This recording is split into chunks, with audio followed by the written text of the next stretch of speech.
મારું નામ કીબોર્ડ છે. તમે મારો ઉપયોગ કરો. જો તમે મારો ઉપયોગ કરશો તો હું તમારો ઘણો સમય બચાવીશ.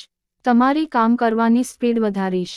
જો તમે મારો ઉપયોગ કરતા શીખી ગયા ને, તો લોકો તમારા કામને જોઈને આશ્ચર્યચકિત થઈ જશે. તમે મને ઓર્ડર આપશો, સમજો તમારું કામ પૂરું થઈ ગયું. મારી પાસે એટલા ઓપ્શન છે કે તમારી પાસે માઉસ નહીં હોય તો પણ માઉસનું કામ કરી આપીશ. તમને ખબર છે કે મારી પાસે ઘણી બધી કી છે. એમાંથી ઘણી કીનો ઉપયોગ તમે કરતા નથી, કારણ કે તમે મને માત્ર લખાણ લખવા માટે વાપરો છો. તમને ખબર છે, અરે મિત્રો, તમે મારો ઉપયોગ કેમ કરતા નથી? મારા જાણવા મુજબ તમને મારી બધી કી વિશે જાણ નહીં હોય. તમારે મને ઓર્ડર આપવા માટે શોર્ટકટ કીનો ઉપયોગ કરવો પડશે. મને ઓર્ડર કરવા તમારે મારી કંટ્રોલ કી, અલ્ટર કી અને શિફ્ટ કીનો ઉપયોગ કરતા શીખી ગયા તો સમજો ઘણા ઓર્ડર આપી શકશો.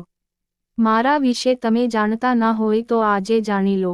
બધી કીસને સમજવું એક સાથે મુશ્કેલ લાગશે, એટલે આપણે તેને જુદા જુદા ભાગમાં સમજી લઈએ.